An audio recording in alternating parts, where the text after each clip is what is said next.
Welcome. आजच्या आपल्या day 3च्या सेशनमध्ये आपणा सगळ्यांचं खूप खूप स्वागत आहे. काल आणि परवा जे आपले 2 सेशन झाले, या सेशन बद्दल आपण एक दोन प्रतिक्रिया घेऊ आणि मग सेशनला पुढे नेऊ. कारण नंतर आपल्याला लगेच बॅच असते, तर तुमचा एक्सपिरियन्स किंवा अजून जे वाटतंय ते तर प्लीज हँड रेज करा. जास्तीत जास्त 2 प्रतिक्रिया घेऊ आपण. हा, बोला मॅडम, अनम्यूट करा. बोला मनीषा मॅडम. नमस्कार. नमस्कार. ऍक्च्युली नमस्कार. मॅडम, मी खूप दिवसापासून रेखी ह्याविषयी जाणू इच्छित होती आणि योगायोगाने तुमचं फेसबुकला मी पाहिलं आणि म्हणजे खूप आनंद झाला की मला रेकी विषयी आता माहिती भेटणार आहे. मॅडम, 2 दिवसापासून आपण हा सेशन अटेंड करतोय, म्हणजे मी करतीये. तर त्या 2 दिवसामध्ये मी गेले काही दिवसांपासून खूप टेन्शन मध्ये होती. खूप म्हणजे खूप टेन्शन मध्ये होती. पण ह्या 2 दिवसामध्ये मला एवढं फ्रेश वाटतंय की मी सांगू पण शकत नाही मी किती फ्रेश झाली ती. आणि पॉझिटिव्ह एनर्जी एवढी भरलीये शरीरामध्ये. मी माझ्या दोन्ही मुलींना सांगते की तुम्ही पण हे करा, आपण करूयात सगळेजण, जेणेकरून आपला काय म्हणतात ते, आपल्या बॉडीमध्ये जे निगेटिव्हिटी भरलेली आहे ती निघेन आणि आपण पुढे काहीतरी अजून करू शकू. नक्की. माझी मोठी मुलगी 9वीला आहे, छोटी मुलगी सिनियरला आहे. तर माझं सेशन झाल्यानंतर मी त्यांना शिकवण्याचा प्रयत्न करतेय. म्हणजे तुमचा व्हिडिओ चालू ठेवते पुढे रेकॉर्डिंग आणि त्यांना ऐकवण्याचा प्रयत्न करते आणि मला जेवढं त्यांना सांगता येईल तेवढं सांगण्याचा प्रयत्न करते. त्यामुळे मी तुम्हाला खूप खूप खूप थँक्यू बोलते की जेणेकरून ह्या 2 दिवसामध्ये जे कोणी करू शकलं नाही ते तुम्ही मला करून दिलं. Thank you so much. Thank you. Thank you very much. Next Sayali madam. Hello. हा, नमस्कार. बोला मॅडम. हॅलो. हॅलो. हा, बोला मॅडम, आवाज येतोय. हा मॅडम, पहिली गोष्ट म्हणजे तुम्हाला खूप खूप थँक्यू. सेकंड थिंग म्हणजे मॅडम, मला रेकीमुळे कळलं की मला आतापर्यंत काही माणसं माझ्याकडनं खूप पैसे लुटलेत आणि तो सगळा प्रकार रेकीचा होता हे मला आत्ता कळतंय. म्हणजे काही प्रॉब्लेम्स होते, त्यासाठी मला अशी माणसं माझ्या संपर्कामध्ये आली. माझे क्लायंट्स मधूनच होते, न्यूमरोलॉजिस्ट होते, काय काय होते. त्यांनी मला सांगितलं तुला बरं करतो, आणि त्यासाठी त्यांनी मला असे काही, तुम्ही जे सांगितलं की आपल्याला स्मेल जाणवतो किंवा टेस्ट जाणवते, हे सगळं जाणून दिलं आणि सांगितलं हा खूप मायथॉलॉजिकल म्हणजे असा वेगळा प्रकार आहे आणि तो तुझ्या घरात आहे. आणि नंतर आत्ता मला कळते मॅडम, हा सगळा प्रकार रेकीचा आहे. आणि खूप आनंद झाला की आता मी या सगळ्यापासून लांब राहू शकते आणि मी स्वतःला प्रोटेक्ट करू शकते. ग्रेट. रेकी फक्त आणि फक्त आपण पॉझिटिव्ह कामासाठीच यूज करू शकतो आणि स्वतःच्या आणि इतरांच्या जीवनामध्ये आनंद निर्मितीसाठीच आपण याचा वापर करत असतो. तर कालचं आपलं थोडंसं एक टॉपिक राहिलेला आहे, तो कम्प्लीट करू. आणि आज मी तुमचं एक महत्वपूर्ण मेडिटेशन घेणार आहे. ते मेडिटेशन म्हणजे पास्ट लाइफ मेडिटेशन. आज जो भी हम है, हमने हमारे अंदर बहुत कुछ भर के रखा है. ते विचारांच्या माध्यमाने आहे, निगेटिव्हिटीच्या माध्यमांनी आहे, कुठलाही प्रकार असेल, पण ते खूप सारं जे भरलेलं आहे, जब तक वो खाली नाही करूंगे ना, अजूनही आपण रेकीला सुरुवात केलेली नाही आहे. कारण या रेकीला समजून घेण्यासाठी आपली पहिले मानसिक अवस्था तेवढ्या लेवलवर आली पाहिजे, तर आपण याला एक्सेप्ट करू शकू.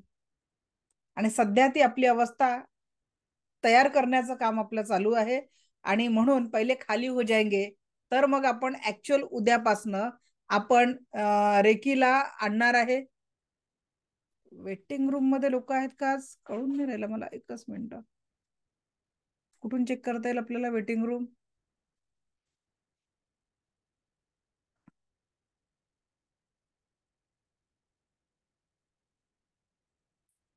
कारण संख्या आज खरंच कमी आहे आणि वेटिंग रूम चेक करा म्हणत आहे.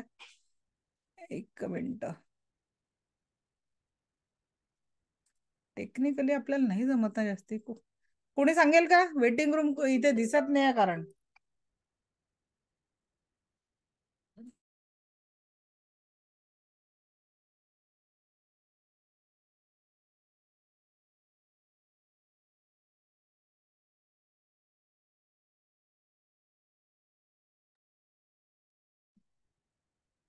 हा, बोला बरं वैशाली मॅडम, कुठे आहे? वेटिंग रूमचं ऑप्शन नाही आहे इकडे.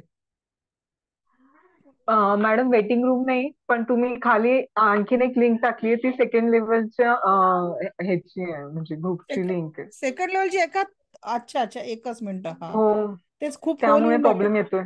एक मिनिट एक हो. Minute. Invite, copy invite link. Thank you madam.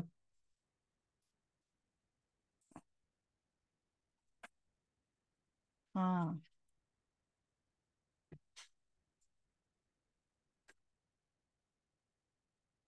वही कॉपी होंगे और वही डाल दिया हमने, ऐसा हो गया.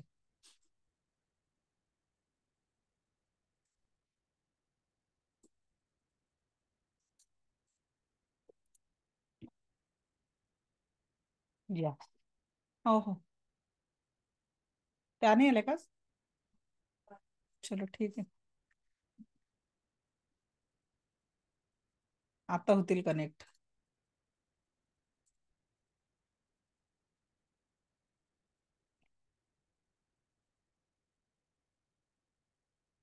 कैसे कैसे हो गए रे आज?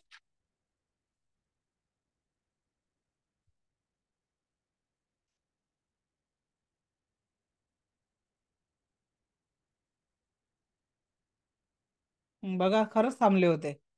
आता वाढली संख्या, म्हणजे तेच म्हटलं की इतके कमी लोक कशात बाकी लेवलवर टाकायला वेळ नाही माझ्याकडे. चलो चला, थँक्यू.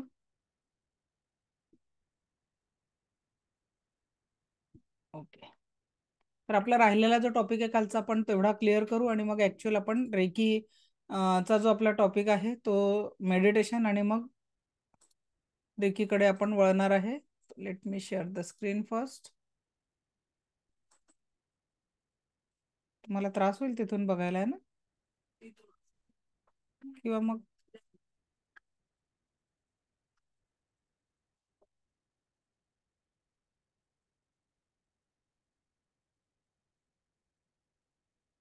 उन्हाळ्यात चालू आहे माझा मोठा हॉल करायचा ऑफलाईन साठी पण.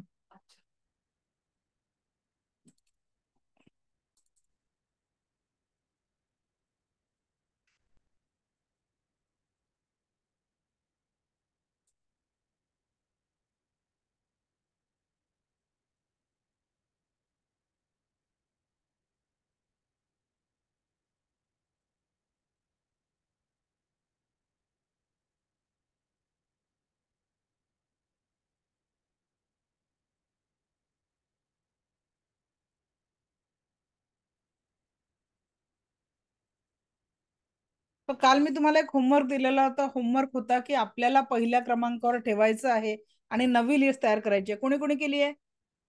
आणलं का स्वतःला फर्स्ट क्रमांकावर? पक्का? सो जिन्होंने भी ज्यांनी पण स्वतःला पहिल्या क्रमांकावर ठेवलेला आहे त्या सगळ्यांचं स्वागत आहे. कारण लक्षात घ्या, त्याच्या पुढचा जो आपला मुद्दा आहे त्याचा अर्थ हा आहे की आपलं अवचेतन मन, आपलं सबकॉन्शियस माइंड एका रोबोट सारखं काम करतं, ज्याची प्रोग्रामिंग आपल्या कॉन्शियस माइंड तर्फे होत असते. जशा सूचना आपण आपल्या कॉन्शियस माइंडला देत असतो त्याच पद्धतीने आपलं सबकॉन्शियस माइंड आपल्याला ते रेडी करून देत असतं. जर तुम्ही रोज स्वतःला सांगत आहे की माझ्यासारखं जीवनात दुःखी कोणी नाही आहे, म्हणजे स्वतःला सांगता की इतरांना सांगताय माझ्या जीवनात खूप दुःख आहे, माझी तब्येतच ठीक राहत नाही, आमच्याकडे ना घरच्यांचा स्वभावच चांगला नाही आहे, हे जे तुम्ही वारंवार स्वतःशी बोलता किंवा इतरांशी बोलता, तर लक्षात घ्या, कळत नकळत ती प्रोग्रामिंग तुम्ही करून राहिलेली आहे. आणि म्हणून आपल्याला आता काय सांगायचंय? माझ्या जीवनात सुख आहे, समाधान आहे, आरोग्य आहे, ही एनर्जी आपल्याला द्यायची आहे. माझ्या जीवनात सगळ्या प्रकारचा आनंद आहे. म्हणजे काय करतोय आपण? इथली प्रोग्रामिंग बदलतोय, आणि प्रोग्रामिंग जर बदलली तर रिझल्ट येणार आहे. जर पाहिजे आंबे खायचे आहेत आणि तुम्ही पेरूचं झाड लावलंय, पेरूच्या झाडाला आंबे लागतील का? निश्चितच नाही. आपल्याला पेरणी जे पाहिजे आहे त्याचीच करायची आहे. मग त्याच पद्धतीने जीवनामध्ये आनंद पाहिजे आहे, तर आनंदासाठी आनंदाची पेरणी करावं लागेल, आणि आनंदाच्या पेरणीसाठी आपल्याला आपल्या विचारांवर काम करावं लागेल. आपला प्रत्येक विचार आपल्या अवचेतन मनावर महत्वपूर्ण प्रभाव टाकत असतो. या यूं कह सकते हैं कि हम जो कुछ भी सोचते हैं या करते हैं, उससे ही हमारे अवचेतन मन की प्रोग्रामिंग हो जाती है, और फिर बाद में धीरे धीरे अवचेतन मन उसको नियंत्रित करने लगता है. हमारी आदतों और धारणाओं का निर्माण भी ऐसे ही होता है. तर म्हणून काय पाहिजे ते आपल्याला सबकॉन्शियस माइंडला रोज रोज सांगायचं आहे. आणि लक्षात घ्या, स्वतःचं बेस्ट फ्रेंड बनायचं आहे. कारण APJ अब्दुल कलाम सरांजवळही 24 तास होते, डॉक्टर बाबासाहेब आंबेडकरांजवळही 24 तास होते, छत्रपती शिवरायांजवळही 24 तास होते, रस्त्यावरच्या भिक्षकरीकडे पण 24 तास आहे, एखादा अंबानी आहे त्याच्याकडे 24 तास आहे, तुमच्या आणि माझ्याकडे पण 24 तास आहे. पण आपण या 24 तासापैकी स्वतःला किती वेळ देतो त्याच्यावर आपलं जीवन असणार आहे. आता या 24 तासापैकी लक्षात घ्या, आजपासून आपल्याला या 24 तासांचं प्लॅनिंग करायचं आहे. 24 अवर्सचं प्लॅनिंग करायचं आहे. ते कसं? 8 तास तर चांगल्या आरोग्यासाठी झोप पाहिजे. 8 तास चांगल्या आरोग्यासाठी झोप पाहिजे. तर 8 तास आपण झोपणार. त्याच्यानंतर 2 तास आपल्या दैनंदिन दिनक्रम, आंघोळ, जेवण याच्यात जाणार. 10 तास गेले. उरले किती आहे आपल्याजवळ? 14 तास, किंवा ते 2 तास ऍड केले तर 16 अवर्स. काय या 16 तासामध्ये आपल्या भावनांवर नियंत्रण राहू शकतं का? मग ते नियंत्रण कसं आणायचं आपल्याला आणि कुठल्या गोष्टीसाठी आणायचं आहे, याच्यासाठी डॉक्टर मिकाउसींनी 5 रूल्स दिलेले आहेत. ते 5 रूल आपण उद्या बघणार आहे. ठीक आहे? तर त्या 5 नियमांवर चालायचं आहे आणि या 24 तासाचं प्लॅनिंग करायचं आहे. आणि त्या प्लॅनिंग मध्ये जे काही स्वप्न तुम्ही बघाल, लक्षात घ्या, यू आर द मॅग्नेट. आपल्यामध्ये एक चुंबकीय शक्ती आहे. आपण जे स्वप्न पाहतो ते पूर्ण करण्याची नॅचरल शक्ती आपल्यामध्ये ऑलरेडी आहे. पण काय होत आहे, आपले स्वप्न वेगळे आहेत आणि विचार त्याला मॅच होत नाही आणि कृती पण मॅच होत नाही. आपल्याला एकत्रित आणायचं आहे. मला जर 5 लाख कमवायचे आहे प्रतिमाह, आता मी तो चेंज केलाय, माझा 10 लाख झालेला आहे. ठीक आहे? जर मला 10 लाख पर मंथ अर्न करायचं आहे आणि मी हे डिझायर दिलं, ठीक आहे, कारण मला एक मोठं रिसर्च सेंटर काढायचं हे माझं स्वप्न आहे, मी हे ड्रीम युनिव्हर्सला दिलं की I want to earn 10 lakh per month. हे जर का स्वप्न मी ब्रह्मांडाला दिलं, त्याच्यासाठी मी एक अफर्मेशन अजून ऍड केलं, मी एक करोडपती कोच आहे, मी एक करोडपती मेंटॉर आहे, अफर्मेशन दिलं. पण बाहेर भाजीवाल्याच्या गाडीवर गेली, त्यांनी जर 20 रुपये पाव म्हटलं, 10 रुपये पाव देणार का? मी काय केलं, पेरणी मला कशाची करायची आहे आणि विचारांच्या मार्फत मी तिथे परत कमतरता आणली की नाही आणली? यही तो हमारे साथ हो रहा है ना. स्वप्न मोठे आहे पण ऍक्शन आणि कृती त्याच्या मनाने खूप चुकीच्या घडतात. मग आपण त्याला आपण छोटस रोपटं आणलं घरात. मला गुलाबाचे फुलं खूप आवडतात. त्या गुलाबाच्या फुलांचं मी रोपटं आणलं घरात, त्याची पेरणी केली आणि ती पेरणी केल्यानंतर मी त्या रोपट्याला रोज पाणी देते आहे, रोज पाणी देते आहे. आणि मला त्या झाडांना फुलं पाहायची इच्छा आहे. आणि मनात जर विचार आला, हे जगणार की नाही जगणार, हे रोपटं जगेल की नाही जगेल, या भावनेने जर मी पाणी टाकत आहे, तर मी फुलं बघणार की माझ्या रोजच्या एनर्जी त्याला निगेटिव्ह दिल्यामुळे ते झाड कोमेजलेलं बघणार. मी रेकीच्या 3rd लेवलमध्ये एक प्रॅक्टिकल करत असते. आज तुम्हाला सांगून देते, जर तुम्हाला वाटतं ना आपल्या घरी काही निगेटिव्हिटी आहे का, जर चेक करायची असेल घरामध्ये किंवा एखाद्या व्यक्तीमध्ये एखादी निगेटिव्हिटी चेक करायची असेल, आज मी ही टिप्स कधीच फर्स्ट लेवलला दिली नाही, आज मी तुम्हाला सांगते. काचेच्या ग्लासमध्ये पाणी ठेवायचं रात्री घरात, अफर्मेशन देऊन की जर माझ्या घरात कुठल्याही कारणाने कुठल्याही प्रकारची निगेटिव्हिटी असेल तर ती या पाण्याने शोषून घेतलेली आहे. आणि ते पाणी रोज एखाद्या रोपट्यावर टाकायचं, एकाच रोपटं फिक्स.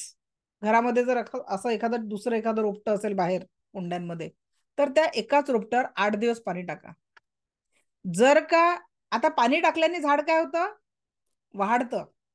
इथे तुम्ही काय बघाल, जर तुमच्या घरात निगेटिव्हिटी असेल 8 दिवसात ते झाड सुकेल. प्रॅक्टिकल करून बघा, ये आपको करना है रोजाना. एक कांच के गिलास में रात को पानी रख देना और वो पानी को बोलना, अगर मेरे घर आपके अंदर आप जहां भी सोते हो ना, तो बेड के तकिए का जो साइड है उसके नीचे ग्लास में पानी भर के रखना है और ऐसा बोल के सोना है, 7 दिन बाद आपको कंटिन्यूएशन में करना है. ठीक आहे. तर लक्षात घ्या, आपण असं मॅग्नेट आहे, डू ड्रीम डू डिझायर. आणि निसर्ग आपल्याला नेहमी संधी देत असतो. प्रत्येक गोष्टीला ऑप्शन असतात, पण जीवनाचा परिणाम आपण कुठल्या ऑप्शनला स्वीकारतो त्याच्यावर डिपेंड आहे. समजा आता माझ्या मुलाचं आता नेक्स्ट इयर मला ऍडमिशन घ्यायचं असेल, तर मला ते इंजिनिअरिंगला जायचं आहे, मेडिकलला जायचं आहे, की अजून कुठल्या फील्डला जायचं आहे, तर ही चॉईस कुणाची राहणार आहे? माझी. आणि त्या चॉईसवर जसं आपण ऍक्शन देऊ त्याच्यावर रिझल्ट राहत असतो. म्हणून आजपासनं आपल्या जीवनामध्ये एखादी प्रसंग घडला, एखादी घटना नकारात्मक जर घडली असेल तर टेन्शन येतं. मग आपलं डिसिजन चुकलं की त्याचे परिणाम सुद्धा आपल्याला मिळतात. तर आजपासनं डिसिजन घेताना माझ्यासाठी पॉझिटिव्ह रित्या कुठला परिणाम आहे. जसं आपल्यावर कोणी एखाद्याने राग केला, एखाद्या व्यक्तीने खूप राग केला, त्या रागाने प्रॉब्लेम होत नाही. मी तुम्हाला एक गोष्ट सांगते, त्या रागाने प्रॉब्लेम होत नाही. प्रॉब्लेम कशाने होतो लक्षात घ्या. एका आईने काचाचा चायनाच्या काचांचा कपांचा सेट आणला. आपल्या ऍक्शन चुकल्या तर किती परिणाम होतो त्याचं उदाहरण सांगते. बोन चायनाचा कपांचा सेट जास्तीत जास्त 300-400चा असेल. सर्वसाधारणतः 6 कपांचा सेट त्या आईने आणला आणि ठेवून दिला. शाळेतून मुलं आलं, मुलाला घाई असते आईला भेटायची, आणि ते मूल धावत धावत आलं आणि त्याचं लक्षण होतं की आईने नवीन कपांचा सेट आणला. आई भांडे घासत होते, त्याला फक्त आईला भेटायचं होतं, काहीतरी सांगायचं होतं, आणि त्या मुलाच्या हातून तो कपांचा सेट पडला आणि तुटला. त्या मुलाच्या हातून तो कपाचा सेट पडला आणि तुटला, आणि त्या आईच्या हातात तेव्हा सांडशी होती आणि आईने सरळ सांडशी भिरकावली आणि ती सांडशी त्या मुलाच्या डोळ्यात जाऊन बसली आणि त्या मुलाचा एक डोळा कायमचा निकामी झाला. लक्षात घ्या, कप 300 रुपयाचे होते. मुलाचं, कालच आपण सांगितलं की आपल्या शरीराचा एक एक ऑर्गन करोडोच्या किमतीचा आहे. पण त्या क्षणी, वर्तमानातल्या त्या क्षणांना त्या आईनी कळत नकळत नकारात्मक ऊर्जा दिली, नकारात्मक ऍक्शन दिली, आणि तिच्या त्या एका निगेटिव्ह ऍक्शनमुळे त्या मुलाचं आयुष्य अंधत्वात एका डोळ्याने गेलं. आणि म्हणून ऍक्शन, सामने वाले से गलती हो गई. जर समोरच्यातनं चूक झाली, दुसरं उदाहरण सांगते, आमच्या शहरात घडलेलं आहे, 2-3 वर्षाआधी पेपरला आलेलं आहे.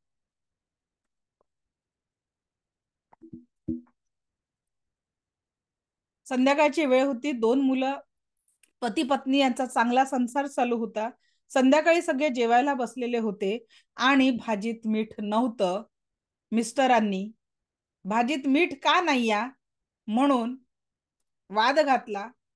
पतीकडनं चुकीची चूक, मीठ विसरली, एक नॉर्मल गोष्ट होती, पण पतींनी जे रागवलं त्याच्यावर पत्नीने सुद्धा काही रिॲक्शन दिले.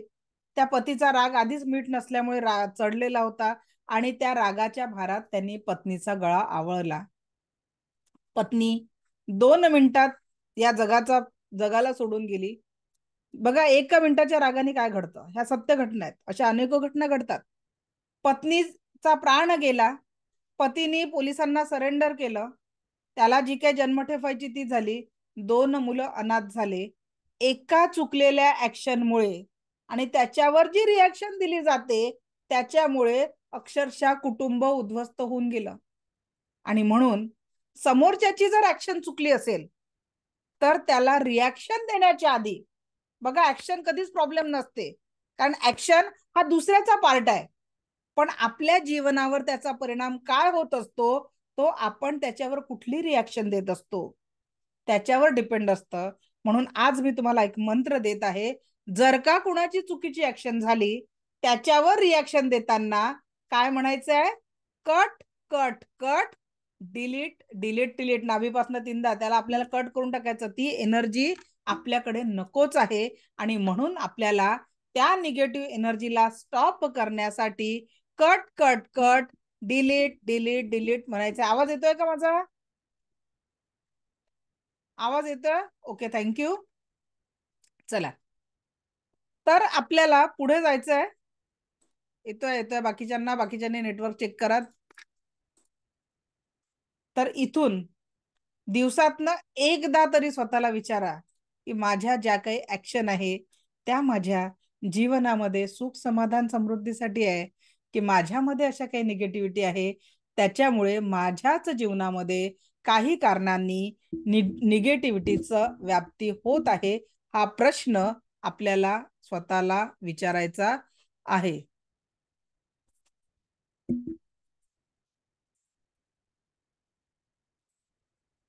आता क्लिअर आहे का? नाही, आता तर आवाजच नाही येते वाटतं. आवाज येतोय का सायली मॅडम? हात दाखवा बरं.